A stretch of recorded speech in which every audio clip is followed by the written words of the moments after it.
The scent of roses mingled with the faint aroma of hors d'oeuvres as Alex Carter adjusted the pearl necklace she had borrowed from her roommate's jewelry box. The ballroom shimmered with golden light, its chandeliers twinkling like stars. Guests in designer suits and floor-length gowns mingled, clinking champagne glasses and trading smiles that looked just a touch too polished. Alex slid into the crowd with practiced ease, the hem of her thrifted navy dress swishing against her legs. Her heart thudded, not from nerves, but from the rush that always came with a good crash. This wasn't just a hobby. It was an art form. With a flick of her wrist, she grabbed a champagne flute from a passing server and tilted it toward her lips. She didn't drink, it dulled her focus, but holding the glass made her blend in. Her brown eyes scanned the room, cataloging details. Bride in a cloud of white tulle, radiant and slightly tipsy. Groom looking slightly overwhelmed, laughing too loudly at his groomsman's jokes. A towering floral arch near the dance floor, its vibrant pinks and purples softening the ballroom's opulence. Subtle, Alex muttered under her breath as she snapped a quick photo of the arch on her phone. That would make for a great lead in her blog post later. When your flowers are competing with the bride for attention, maybe tone it down. She adjusted her posture and turned toward the bar, scanning for the wedding planner or any overly curious relatives. Identifying the key players in a wedding was rule number 1 in her crashing manual: avoid people who actually know the bride and groom. "Excuse me, miss." Alex froze for a split second before turning around, her face the picture of polite curiosity. A man in a tailored shirt and black vest stood there, holding a clipboard. His dark curls fell messily onto his forehead, and a streak of something, a faint hint of pollen, was smeared on his cheek. "You're standing right in front of the sweetheart table's arrangement," he said, his voice warm but firm. "Oh. Sorry." Alex stepped aside, flashing a sheepish smile. "I didn't realize. These flowers are gorgeous, by the way." "Thanks," the man said, brushing off her compliment. His gaze lingered for a moment, as if he were trying to place her. Alex's stomach tightened. Had she been caught this early? Before she could spiral into panic, he shrugged. "Just don't lean on it. That thing cost more than my car." Alex laughed lightly, relieved. "Noted." As he moved toward the floral arch, clipboard in hand, Alex exhaled. Crisis averted. But something about him nagged at her. He wasn't like the rest of the polished, airbrushed wedding staff. There was a warmth to his smile and a quiet precision to the way he handled the arrangements. Her curiosity piqued, Alex followed him with her eyes as he adjusted the flowers, stepping back to admire his handiwork. For someone so composed, there was a boyish energy to his movements, as if he were constantly caught between work and play. "What are you doing?" Alex murmured to herself. She had a rule about this: don't get too invested in the people. It was easier to stay detached when they were just background characters in the theatrical production of her blog. But this florist was different. Shaking her head, she made her way to the buffet table, blending back into the crowd. She had a job to do: observe, critique, and write a snarky post for her readers who devoured her irreverent takes on wedding culture. Still, as the night wore on, her gaze kept drifting toward the man with the clipboard. By the time the DJ announced the couple's first dance, Alex was perched at a corner table, scribbling notes on her phone. Bride, 9 out of 10. Laughs like she knows this is all for show. Points for authenticity. Groom, 7 out of 10. Hasn't stopped sweating since the vows. Flowers, 10/10. Showstopper. Who's the florist? Might actually be magic. Her lips curved into a smirk as she saved the draft. It wasn't until much later, as she slipped out of the ballroom unnoticed, that she realized she hadn't once taken her eyes off the floral arch, and the man who'd built it. For the first time in years, Alex left a wedding feeling like maybe, not definitely, but maybe, there was something to all this love nonsense after all. Back in her cramped studio apartment, Alex Carter kicked off her heels with a relieved groan. The rich smell of espresso lingered in the air, a reminder of her late-night ritual, a cup of strong coffee and a draft of her latest blog post.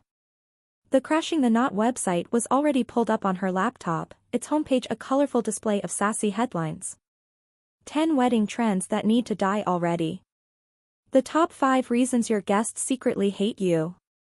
I crashed a $100,000 wedding, and all I got was boredom. Alex settled onto her couch, her laptop perched on her knees. Typing came as naturally as breathing. The words flowed easily. Tonight's wedding was a classic mix of over-the-top aesthetics and emotional chaos. From the groom's death grip on a champagne flute, is it nerves or regret, to a flower arch so massive it probably has its own zip code, this event had everything. Bonus points for a DJ whose playlist has not evolved since 2002. She paused, her fingers hovering over the keyboard. For some reason, her thoughts drifted back to the florist, the way he'd meticulously arranged the arch, his calm demeanor amidst the chaos. She shook her head and resumed typing. The real MVP, though, was the florist. I'll admit it, I've never seen flowers steal a show quite like this. Whoever you are, mystery floral magician, you've earned your paycheck and then some. Alex chuckled to herself. Compliments were rare on her blog, but she couldn't help it. Those flowers had been stunning, and the man behind them, well, he wasn't bad either. The next morning, sunlight streamed through her curtains as Alex sat cross-legged on the couch, scrolling through her emails. As usual, her latest post had sparked reactions ranging from adoration to outrage. Her audience thrived on her sharp wit, but it also drew criticism. "You're ruining the sanctity of weddings," one commenter wrote. "Why does everything have to be so cynical?" asked another. Alex rolled her eyes. She wasn't ruining anything. If anything, she was pulling back the curtain on the bloated industry weddings had become. People needed to laugh at the absurdity of it all. Her phone buzzed, and she swiped it open to find a text from her best friend, Melissa. "Crashing another one this weekend? Or finally taking a break?" Alex smirked as she typed back. "Breaks are for amateurs." The art of crashing wasn't something Alex had planned on mastering, it had evolved naturally. She'd started small, sneaking into the reception of a coworker's wedding years ago, mostly out of curiosity and boredom. To her surprise, it had been thrilling. She'd perfected her techniques over time.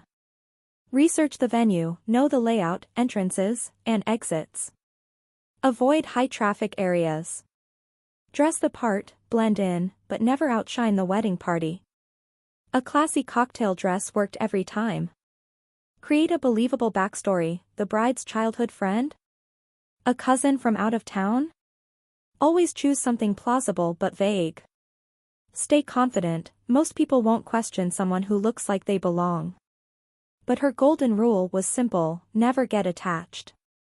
That rule had kept her safe, until now. By the time the weekend rolled around, Alex found herself standing outside another upscale venue, her mind preoccupied. She adjusted her silver clutch, a reliable accessory that doubled as a phone holder and secret notebook. Inside, the wedding was already in full swing. The crowd was a mix of the usual suspects, overdressed relatives, rowdy groomsmen, and toddlers running amok. Alex made her way to the bar, where she ordered a soda to keep up appearances. Then, as if the universe were playing a trick on her, she spotted him. The florist. He was adjusting centerpieces at a nearby table, his back turned to her. Alex froze. Why was he here?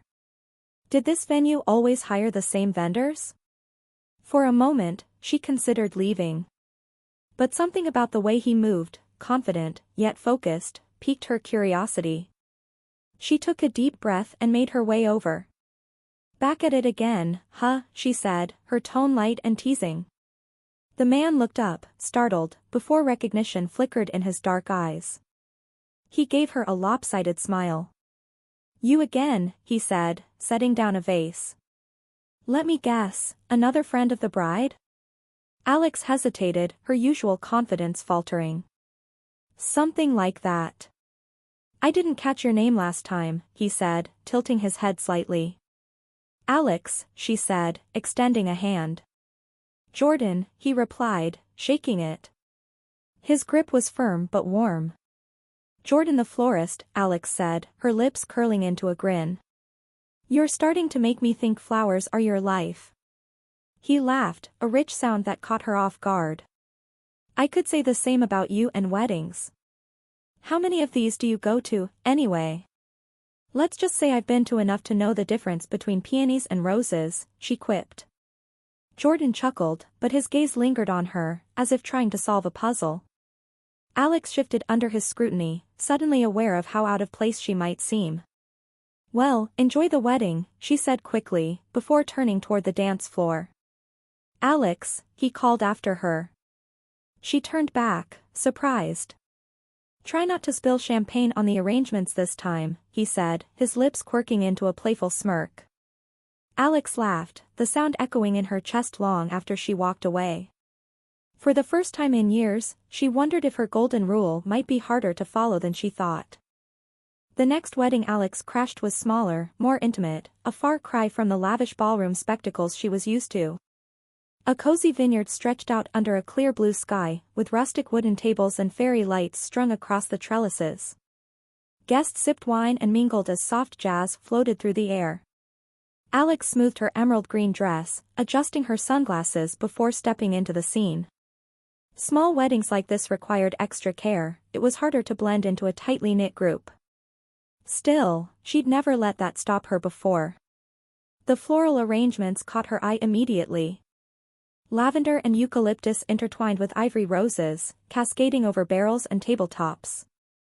They weren't just decorations, they were art. "This guy again?" Alex thought, her lips curving into a half-smile. She had suspected Jordan might be here, and sure enough, there he was, crouched by a barrel, adjusting a cluster of peonies. This time, Alex didn't hesitate. She sauntered over, champagne flute in hand, and leaned casually against a nearby post. "You know," she said, breaking the silence, "you're starting to make me feel like we're destined to meet at every wedding in this town." Jordan glanced up, startled, before a smile softened his features. "You again," he said, standing and brushing his hands on his slacks. "Either you're really popular, or you've got a thing for crashing weddings." Alex's pulse skipped. Had he figured her out? She tilted her head, feigning innocence. "What makes you think I'm not on the guest list?" Jordan chuckled, crossing his arms. "You're not exactly subtle. Same mysterious vibe, same way of lingering around the flowers. You stick out." "Maybe I just appreciate good work," Alex countered, sipping her drink. "Do you?" he asked, raising an eyebrow. Alex faltered. There was no accusation in his tone, just genuine curiosity. She shrugged, playing it cool. "What can I say? You're good at what you do. These arrangements are stunning." For a moment, Jordan's expression softened into something shy, almost bashful. "Thanks," he said, rubbing the back of his neck. "It's nice to hear that, even from a mysterious wedding enthusiast." Alex laughed. "So, flowers. Is that the dream, or is there a deeper story behind all this?" Jordan hesitated, glancing at the arrangements before answering. "I guess it started with my grandmother. She ran a flower shop in our neighborhood. I used to help her after school, arranging bouquets and delivering orders. It stuck." Alex tilted her head, genuinely intrigued. "That's unexpectedly wholesome." "Not what you were expecting?" Jordan teased. "Not what anyone expects from a wedding florist," Alex replied with a grin. "Fair point." Jordan paused, studying her with those warm brown eyes that seemed to see more than she was comfortable revealing. "What about you? You're at all these weddings, but you don't exactly seem like the type who believes in happily ever afters." Alex's chest tightened. He wasn't wrong, but admitting that to a virtual stranger felt dangerous. "I'm just here for the open bars and free cake," she said breezily, deflecting.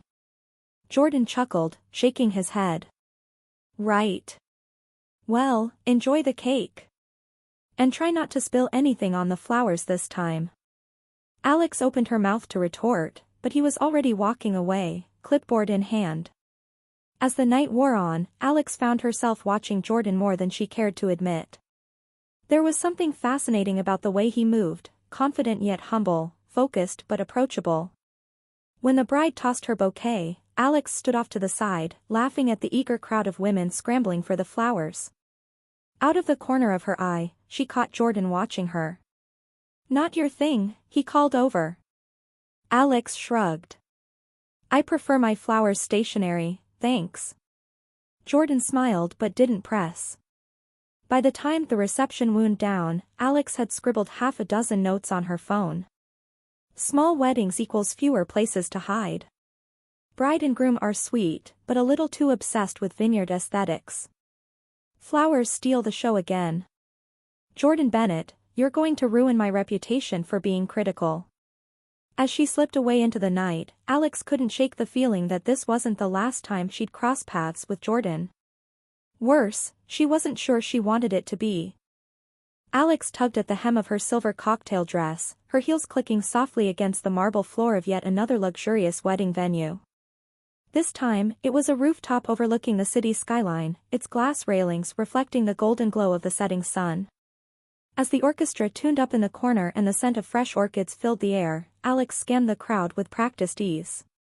She could already spot the key players, the hyper-organized maid of honor barking orders at the photographer, the overly chatty aunt cornering a waiter, and, oh, fantastic, Jordan Bennett by the floral centerpiece, clipboard in hand. Alex's chest tightened, though she wasn't sure why. They'd crossed paths twice now, and while Jordan hadn't explicitly called her out, his perceptive questions lingered in her mind. She hadn't expected to see him here. She smoothed her dress, plastered on a confident smile, and headed toward the bar. Rule number 1, act like you belong, even when you don't. The bartender handed her a glass of sparkling water as Alex eavesdropped on the conversation of the woman next to her. The guest, a tall brunette in a red gown, was animatedly describing her childhood adventures with the bride. "Ah, so you're cousins?" Alex asked smoothly, sliding into the conversation. "Oh, no," the woman laughed. "Best friends since kindergarten. Practically family." Perfect. That was all Alex needed. She nodded sympathetically, committing the details to memory before excusing herself. When she turned, she nearly collided with Jordan. "Whoa," he said, steadying her with a hand on her elbow. "Alex, right?" Her heart skipped, but she recovered quickly. "Jordan, the floral magician. We meet again." "Starting to think you're following me," he teased, his warm smile making her cheeks flush. "Or maybe you're following me," Alex shot back, sipping her drink. "You seem to pop up wherever there are extravagant floral arrangements." "Touché." Jordan gestured to the centerpiece beside them, a towering cascade of white orchids and hydrangeas. "But seriously, how do you know the bride and groom?" The question came so casually, yet it hit Alex like a bucket of cold water. She opened her mouth, scrambling for an answer. "Oh, the bride and I go way back," she said, her voice light. "We grew up in the same neighborhood." Jordan raised an eyebrow. "Small world." "She mentioned she's from Chicago." Alex nodded, her brain scrambling to connect the dots. "Right, exactly. We went to the same summer camp one year. Lost touch for a while, but, you know, Facebook reconnects everyone these days." Jordan didn't press further, but his gaze lingered for a beat too long. As the evening wore on, Alex kept her distance from Jordan, choosing instead to mingle with the other guests. She smiled politely, made small talk, and laughed at jokes that weren't funny, all part of the routine. But just as she thought she'd slipped under the radar, she felt a hand on her shoulder. "Hey, Alex," a woman said brightly. Alex turned to find the brunette in the red gown, the bride's best friend. "Oh, hi," Alex said, her voice tight. "I was just telling Jenna about how we've known the bride forever," the woman continued, gesturing to another guest. "She says she doesn't remember seeing you at camp. Were you in the junior or senior group?" Alex's pulse spiked. Her smile froze as she searched for a plausible answer. Oh. Definitely the junior group, she said quickly. I was only there for one summer, though. Didn't really stick around long enough to make a lasting impression. The brunette frowned, looking unconvinced. Huh. Weird. I was a junior counselor that year. Alex laughed nervously, retreating toward the bar. You must have been too busy with the troublemakers to notice me. Anyway, excuse me for a second, I need to grab a drink. She walked briskly away, her chest tight. That had been way too close. Later, as Alex stood on the rooftop terrace, trying to calm her nerves, Jordan approached her again. You okay? He asked, leaning on the railing beside her. Alex forced a smile. Why wouldn't I be? Jordan studied her for a moment, his gaze steady. You don't seem like someone who gets flustered easily. Alex exhaled a soft laugh. I guess even I have my moments. They stood in silence for a moment, the city lights twinkling below. You know, Jordan said finally, I get that weddings can be overwhelming. Sometimes it feels like the whole thing is more for the show than the people involved. Alex glanced at him, surprised by the insight. You're not wrong. A lot of this, it's just smoke and mirrors. Jordan nodded. So what's your story, Alex? Why all the weddings? She hesitated, the truth perched on the tip of her tongue. But then she thought about her blog, her audience, and the carefully constructed persona she'd built. I guess I just like celebrating love, she said instead, the words tasting like a lie even as she spoke them. Jordan tilted his head, as if he didn't entirely believe her. But he didn't press further. Well, he said, pushing off the railing, if you ever need a flower arrangement for one of these celebrations, let me know. He walked away, leaving Alex alone with her thoughts. For the first time, she wasn't sure if she was crashing weddings to mock them or because deep down, she wished she could believe in them. Alex rarely let anything linger. She lived by a simple philosophy, crash the wedding, write the blog, move on. But this time was different. The rooftop wedding, and Jordan, kept creeping into her thoughts like an unfinished melody. Her laptop glowed in the dim light of her apartment, the cursor blinking on an empty draft. Usually, by this point, she'd have fired off a biting critique of the bride's overuse of orchids or the groom's terrible choice in vows. Instead, she stared blankly at the screen, replaying Jordan's words, "What's your story, Alex? Why all the weddings?" She closed the laptop with a frustrated sigh. Her blog wasn't supposed to be personal. It was about spectacle, satire, and showing the world that weddings weren't all sunshine and romance. But lately, her sharp edges had started to feel hollow. The next weekend, Alex found herself in the pews of a grand cathedral. She adjusted the burgundy wrap dress she'd borrowed from her roommate and scanned the program handed to her by an usher. The ceremony was a classic, religious affair, pomp, grandeur, and enough organ music to shake the stained glass windows.